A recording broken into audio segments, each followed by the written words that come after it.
नमस्कार, आप देख रहे हैं न्यूज़ वन इंडिया। मैं हूं आपके साथ पूजा यादव। बड़ी खबर के साथ में शुरुआत करेंगे बुलेटिन की। तीसरे चरण में दोपहर बाद तेजी से वोट जो परसेंटेज है वो बढ़ा है, यानी कि लोग अपने घरों से बाहर निकले और वोटिंग करने के लिए पहुंचे। तीसरे चरण में दोपहर 3 बजे तक 48.81% वोटिंग हुई। दोपहर के 3 बजे तक फिरोजाबाद में 51.09, हाथरस में दोपहर के 3 बजे तक 50% वोटिंग हुई है। वहीं औरैया में 48, कानपुर देहात में 47 और झांसी में 48.52, कानपुर नगर में 41% और मैनपुरी में 53, जालौन में 46.87, ललितपुर में दोपहर 3 बजे तक वोटिंग हुई 59%। वहीं महोबा की बात करें तो 51%, इटावा में दोपहर 3 बजे तक 50% वोटिंग हुई है। कासगंज में दोपहर 3 बजे तक 50.75% की वोटिंग, कन्नौज में दोपहर 3 बजे तक 50.32% मतदान हुआ। तो यह है वोटिंग परसेंटेज।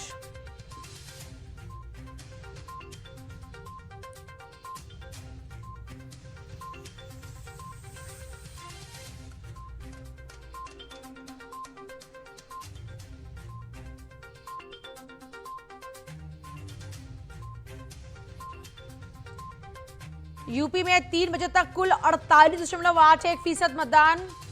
कानपुर में हिजाब को लेकर नोकझोंक की तस्वीरें।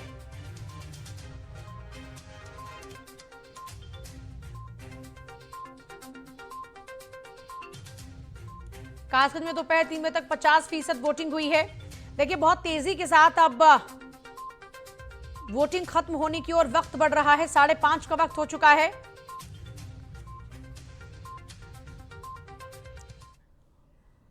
और लखीमपुर खीरी में चुनाव प्रचार लगातार चल रहा है सीएम योगी का। वहां पर क्या कुछ कह रहे जनता को संबोधित करते हुए, जरा सुनिए।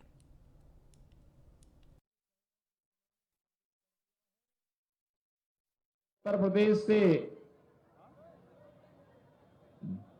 प्रदेश के मतदाताओं ने सुरक्षा के लिए, समृद्धि के लिए सपा, बसपा और कांग्रेस का सदैव के लिए सफाया करने का निर्णय कर लिया है।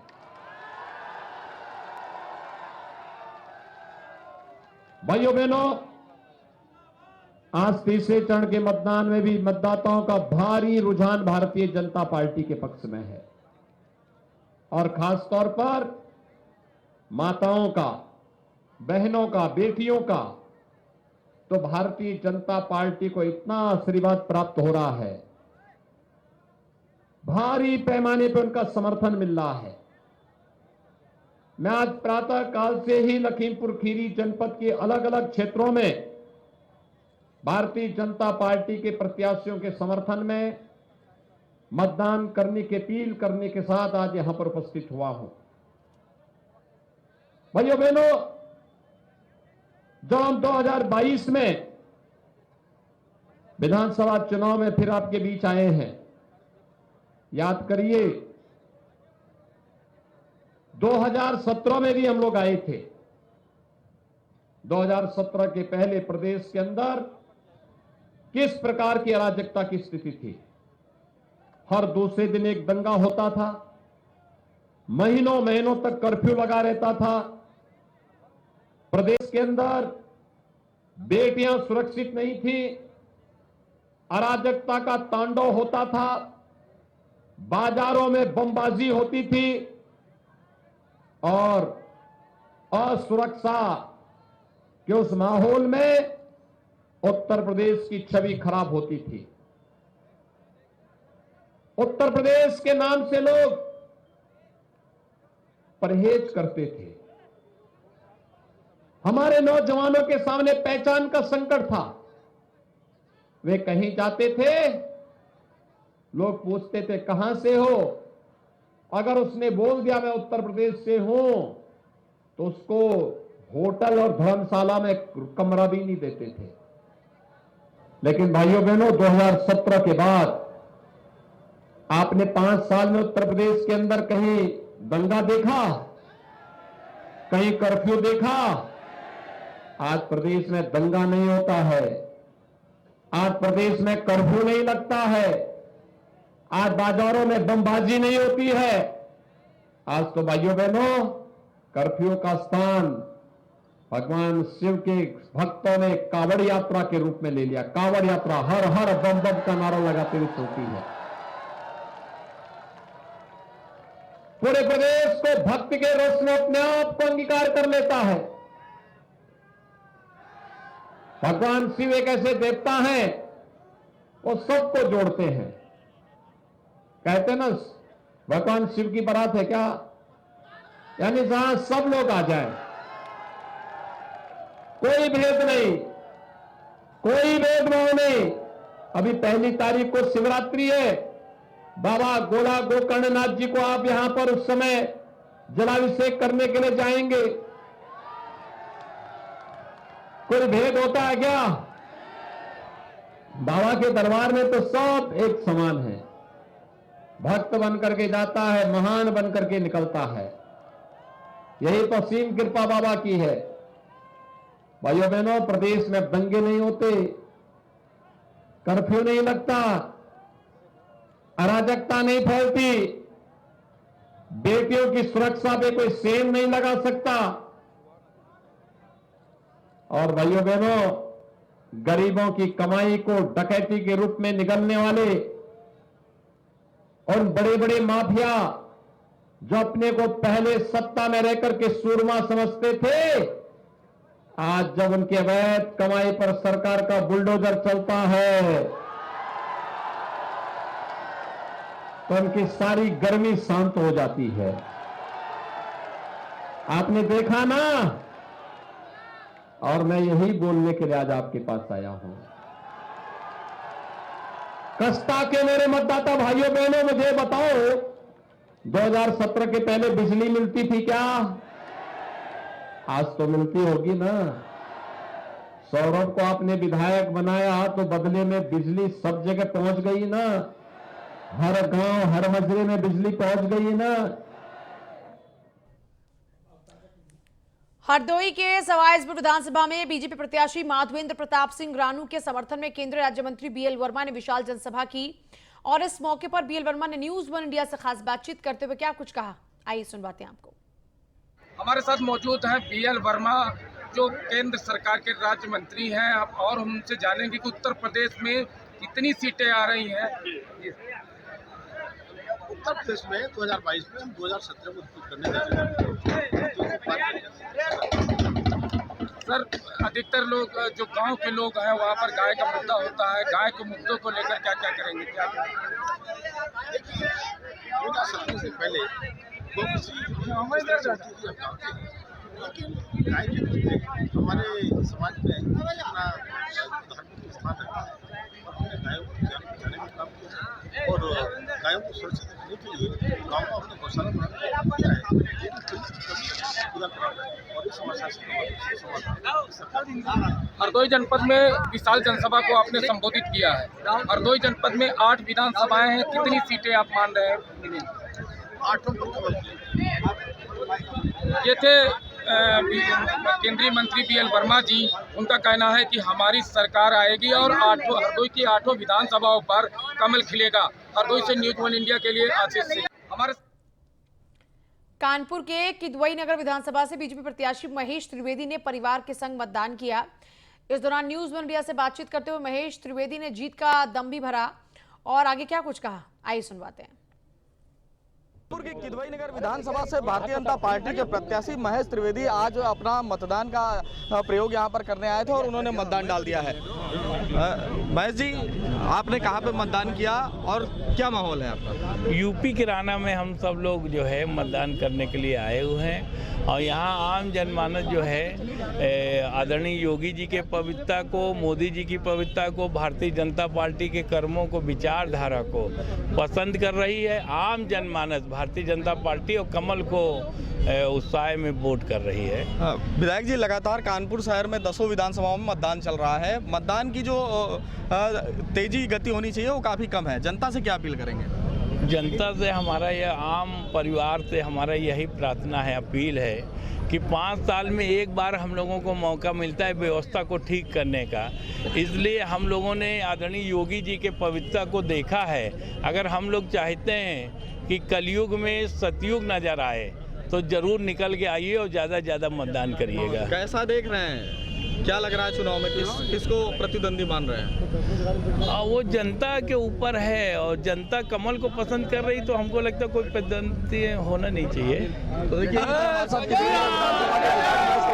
जिनका साफ तौर पर कहना है कि उनका कोई प्रतिद्वंदी नहीं है और जनता उनके ऊपर आशीर्वाद बरसा रही है। Suraj Pandey, news 1 India, Kanpur. Deputy CM Keshav Prasad Maurya भी चुनाव प्रचार में लगातार जुटे हुए हैं। क्या कुछ कह रहे हैं, सुनिए जनता को संबोधित करते हुए। उनकी सेवा करना, इसका प्रबंध करेंगे। ये ठीक करेंगे कि गलत है, बताओ। हम लोग सहमत हो इससे?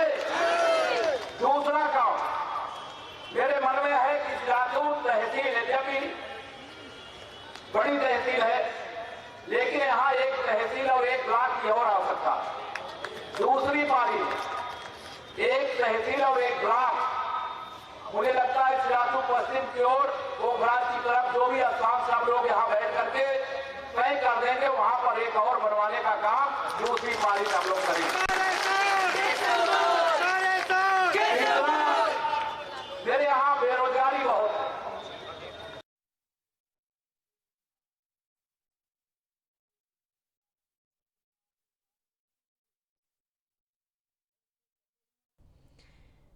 तो देखिए लगातार चुनाव प्रचार जारी है। डिप्टी सीएम केशव प्रसाद मौर्य को आप सुन रहे थे, लगातार समाजवादी पार्टी को लेकर हमलावर हो रहे हैं और दूसरी तरफ सरकार की तमाम जो नीतियां हैं उनका बखान भी कर रहे हैं।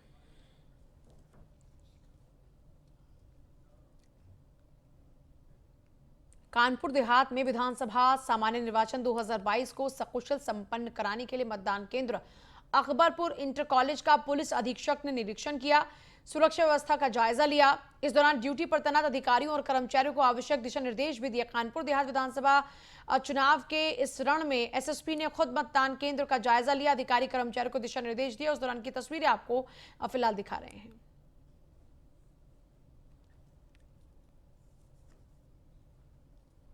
कानपुर देहात में 20 तारीख को उसी क्रम में हमारे यहाँ जो सीपीएमएफ फोर्सेस हैं, स्टेट की आर्म फोर्सेस हैं, यूपीपीएससी है व अन्य जनपदों से इकाइयों से पुलिस फोर्स 100% हमारे यहाँ आ चुका है और उनको 100% ड्यूटी कार्ड्स और उनका जो डिप्लॉयमेंट बुकलेट्स हैं वो दे दी गई हैं, बांट दी गई हैं। अभी 3 बजे उनकी ब्रीफिंग होने जा रही है पुलिस लाइन ग्राउंड पे और आपस में समन्वय बनाने के लिए, जैसा कि डीएम साहब ने भी बताया कि सेक्टर लेवल से लेकर जोन सुपर जोन लेवल तक पुलिस अधिकारी और प्रशासनिक अधिकारी समन्वय से, पूर्ण समन्वय से काम करेंगे। जनपद कानपुर एटा में भारतीय किसान यूनियन भानु के राष्ट्रीय अध्यक्ष भानु प्रताप सिंह ने बैंड बाजों के साथ मतदान किया, किसानों के हित में काम करने वाले सरकार को वोट करने की अपील की। आज हम वोट डालने गए और हमारी उम्र है 70 साल। हमने सब कुछ देखा है। हम चाहते हैं उत्तर प्रदेश का विकास हो और उत्तर प्रदेश में हमारा किसान सुरक्षित रहे और उत्तर प्रदेश के किसानों को नहर का पानी, ट्यूबवेल का पानी मिलता रहे और उत्तर प्रदेश में हमारी बहन बेटियां सुरक्षित रहें, छात्र सुरक्षित रहें, नौजवान सुरक्षित रहें और मजदूर सुरक्षित रहें, व्यापारी सुरक्षित रहें और सब लोग सुरक्षित रहें, लूटपाट न हो। इस मुद्दे पर वोट डाल के आए हैं। आज हम कानपुर देहात की सबसे हॉट सीट कही जाने वाली सिकंदरा विधानसभा क्षेत्र के डेरापुर के पोलिंग सेंटर 128-129 नंबर पर मतदाताओं ने जमकर बवाल काटा। मतदाताओं की माने तो उनका आरोप है कि पोलिंग सेंटर में मौजूद पीठासीन अधिकारी ने मतदाताओं पर दबाव बनाकर 1 नंबर के बटन को दबाकर वोट करने की बात कही। साथ ही साथ जब सब पर लगातार दबाव भी बनाते रहे तो मतदान करने आए सैकड़ों की संख्या में ग्रामीणों ने जमकर बवाल काटना शुरू कर दिया। इस दौरान ईवीएम करीब घंटे भर तक खराब रही, जिससे मतदान 1 घंटे तक बाधित रहा। पोलिंग बूथ पर हमारे सेक्टर अधिकारियों ने मुझे ये सूचना दी कि यहाँ पर जो है बूथ ईवीएम मशीन ख़राब है। फिर सूचना दी कि 1 बार ख़राब हो गई, फिर 2 बार ख़राब हो गई। जब 3-4 बार लगातार ख़राब रही तो मुझे यहाँ आना पड़ा। पीठासीन अधिकारी से बात हुई तो उन्होंने कहा कि हमने मशीन बदलवा दी है। अब देखते हैं कि कितनी देर ये मशीन सही रहती है कि नहीं रहती है। कितनी देर मतदान बाधित रहे हैं? मतदान आधा घंटा बाधित रहा है इनके अनुसार। लेकिन हमारे साथियों का कहना है, हमारे जो सेक्टर अधिकारी हैं यहाँ पर, उन्होंने कहा कि 2 घंटा मतदान बाधित हुआ है। अच्छा, ये बताइए कि आरोप ये भी लग रहा है कि मतदान के लिए प्रेशर करा जा रहा है, दबाव बनाया जा रहा है? हाँ, मुझे हमारे जो है सेक्टर अधिकारी हैं यहाँ के, उन्होंने ये बताया कि ऐसा पीठासीन अधिकारी द्वारा कहा गया है कि 1 नंबर की बटन दबाओ, ऐसा कहा गया है। तो मैंने उनसे पूछा तो उन्होंने ये बात कही और मशीन खराब होने की बात लिख करके उन्होंने दिया। ये 128 मवई मुक्ता है। आप यहाँ पे एससी मतदाता ज़्यादा है, इसलिए ये कराया गया। हाँ, यहाँ पर एससी मतदाता बहुत ज़्यादा है और जिस बूथ पर मत पड़ रहे हैं वो भी ऐसा ही है। इसी वजह से मुझे तो लगता है ऐसा है। 1 नंबर बटन किसका? 1 नंबर बटन 1 नंबर यहाँ पे भी बीजेपी का बटन है। पोलिंग बूथ पर हमारे सेक्टर अधिकारियों ने मुझे ये सूचना दी कि तो मैंने जब बटन दबाई तो मशीन नहीं बोली। हम काफी देर खड़े रहे, हमने सोचा कि दोबारा फिर से ट्राई करें, जब तक मतलब दोबारा फिर से मशीन बोल गई। और जो जैसे कोई बूढ़ बुजुर्ग लोग आते हैं यहाँ पे वोट डालने, तो जैसे उनके समझ में नहीं आ रहा है तो पूछते हैं कि मुझे वोट डालना समझ में नहीं आ रहा, तो बोल देते हैं कि उसमें ऊपर वाली बटन दबा दो। ये कौन बोल रहा है? वहीं पे जो लोग बोलते हैं, काफी लोग हैं अंदर, वही बोल देते हैं। और जल्दी से थोड़ा टाइम लग जाता है तो कह देते हैं जल्दी हो गया जाओ यहाँ से। अच्छा, मतदान केंद्र के अंदर बैठे हुए लोग कहते हैं कि बटन दबा दो। अच्छा, तो आपने किसी अधिकारी से या किसी से? नहीं, मैंने किसी से नहीं कहा। भाई साहब को मैंने फोन किया, बताया, तब वो आपको लेके आए यहाँ पे। तीसरे चरण के विधानसभा चुनाव में समाजवादी पार्टी की तरफ से पोलिंग स्टेशन पर मतदान करवा रहे पोलिंग एजेंट की हार्ट अटैक आने से मौत हो गई। एजेंट की मौत के बाद पोलिंग बूथ पर हड़कंप मच गया। मृतक पोलिंग एजेंट कृष्णपाल तिवारी के परिजनों ने बताया कि पिछले कई सालों से चुनाव के दौरान सपा के लिए मतदान कर्मी बनकर पोलिंग बूथ पर पोलिंग एजेंट का काम करते थे। समाजवादी पार्टी के प्रत्याशी सर्वेश शाक्य ने मृतक कृष्णपाल तिवारी की मौत पर संवेदना व्यक्त की। ये हमारी पार्टी के, समाजवादी पार्टी के वरिष्ठ कार्यकर्ता थे और हमारे ये कोकपुरा शाला बूथ पर पोलिंग एजेंट बने थे। उन्होंने अपना वोट भी डाला है। अचानक उनकी तबीयत बिगड़ गई और अस्पताल ले जाने पे उनकी डेथ हो गई। ये हमारे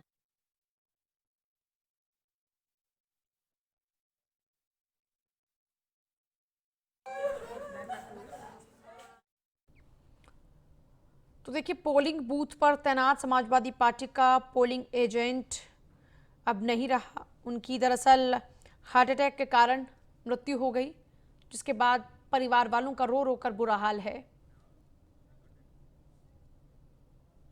हमीरपुर के राठ विधानसभा क्षेत्र के जिगनी गांव में ग्रामीणों का चुनाव बहिष्कार। इस दौरान ग्रामीणों ने जब तक रोड नहीं तब तक वोट नहीं का बैनर लगाकर मतदान का बहिष्कार किया। इस दौरान गांव के सैकड़ों ग्रामीणों ने काला झंडा दिखाकर चुनाव का बहिष्कार किया।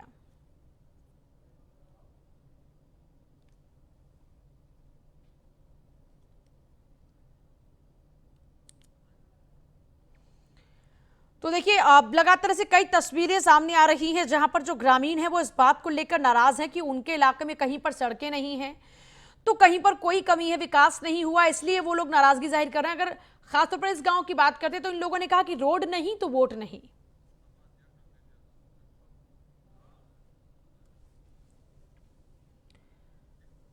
और समाजवादी पार्टी के मुखिया अखिलेश यादव भी लगातार चुनाव प्रचार कर रहे हैं। अखिलेश यादव क्या कुछ कह रहे हैं इस प्रचार के दौरान, जरा सुनिए। सरकार में इनको पुनः सम्मान देने का काम समाजवादी लोग करेंगे। इसलिए अपने शिक्षा में साथियों से कहना चाहते हैं, मदद करो। पिछली बार तो थोड़ा धोखा खा गए हम लोग, लेकिन इस बार पूरा का पूरा मदद करने का काम करना। रोजगार सेवक, ये भी मंत्री थे, जानते होंगे कितनी मदद की आपकी। पैसा दे करके, बजट का अलग से भी पैसा देके मदद की। सरकार बनने पर रोजगार सेवकों को भी इनकी मदद कर करके ये चाहते हैं इनका सम्मान हो जाए, वो भी करने का काम करेंगे। ये हमारे 69,000 वाले नौजवान जिन्होंने 5 साल आंदोलन किया, 5 साल, लाठी इतनी किसी ने नहीं खाई होगी जितनी 69,000 वालों ने लाठी खाई है। ये चाहते थे इनके साथ भेदभाव न हो, लेकिन इस सरकार ने इनके साथ भेदभाव किया है। और भेदभाव किया है, न केवल भेदभाव, बहुत सारे लोगों को नियम से नौकरी मिलनी चाहिए थी, उनको नौकरी नहीं दी, दूसरों को नौकरी दे दी। इसलिए अगर कोई रास्ता निकालेगा 69,000 वालों का, तो वो समाजवादी सरकार है, रास्ता निकालने का काम करेंगे। बीपीएड वाले जानते होंगे, आप सुप्रीम कोर्ट तक गए, समाजवादी सरकार में नौकरी मिलना तय हो गया था, सरकार आपके खिलाफ सुप्रीम कोर्ट चली गई, और वहां भी आप जानते हो अगर किसी ने मदद की थी तो समाजवादियों ने वहां पर भी आपकी मदद की है। इसलिए शिक्षा विभाग को ठीक करना, अपने नौजवानों को नौकरी देना, और साथ ही साथ हम तमाम ऐसी जगह खाली हैं, लगभग 11 लाख पद खाली हैं उत्तर प्रदेश में, जो भरे जाने हैं। इस सरकार ने नहीं भरे हैं। समाजवादी सरकार आएगी तो 11 लाख नौजवानों को नौकरी रोजगार देने का काम समाजवादी सरकार में होगा।